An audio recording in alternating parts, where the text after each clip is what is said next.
It's an interesting law in the Talmud recorded in Shraga Shabbos 23b by the great Talmudic sage Rabbi. Say you have 10 Jews who all want to light the Chanukah menorah, but they don't have 10 menorahs. So they take one bowl, they fill it with oil, and they place inside the bowl, around and around, 10 wicks. And they kindle these wicks. Can we say that all of these 10 Jews have fulfilled the mitzvah of lighting the Chanukah menorah? So in a classic Talmudic distinction, Rabbi says, it depends. If you place a vessel over the bowl so that each of the 10 wicks emerges independently, it's perfectly fine. Each one of them fulfilled the mitzvah.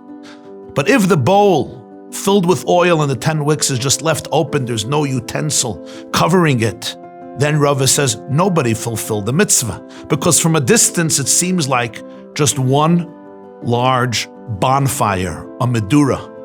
So 10 people didn't do the mitzvah. Not even one person did the mitzvah because you're supposed to kindle a flame, not a bonfire. And this articulates a profound message in Judaism. There is the light that we generate together as a collective. It's the value of family, of community. As Hillel says in the Ethics of the Fathers, if I am only for myself, then what am I? We all need attachment, we all need connection, and together as a collective we create something incredible that we cannot create on our own. But there's another element in Judaism, and that is to recognize the indispensable contribution of your soul, of your life, of your mind, of your body, of your unique gift. Each and every single one of us is an indispensable note in the divine cosmic symphony. The day you were born is the day God said that the world is incomplete without you, without your unique energy and creativity, without your unique neshama, your soul, and your presence. It goes back to the genesis of our history. God always promises our patriarchs, beginning with Abraham and Isaac and Jacob, I'm going to make your children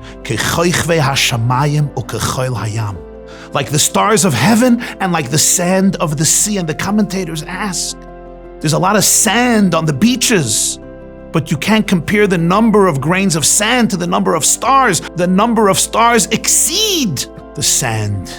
So once God tells Abraham, your children are going to be like the stars of heaven, isn't it redundant and anticlimactic to say we're also going to be like the sand of the sea? But the answer, of course, is stars and sand represent two different qualities. You see, one grain of sand is pretty valueless on its own. But when you bring together many grains of sand, you create a phenomenal beach. That's the power of unity. With stars, it's very different. Stars are individualistic. Every star shines on its own, and when stars collide, they destroy each other. So God tells Abraham, your descendants are going to have a dual quality. They're going to be like the sand of the sea, but like the stars of heaven. They're going to cherish and appreciate the power of community, the power of oneness, the power of cohesion, like the sand of the sea. But they're also going to possess the quality of being like the stars of heaven, every single one of them, casting a unique light to illuminate our planet, to illuminate our lives. Every one of us was born an original. We must make sure that we don't die as copies. Happy Chanukah.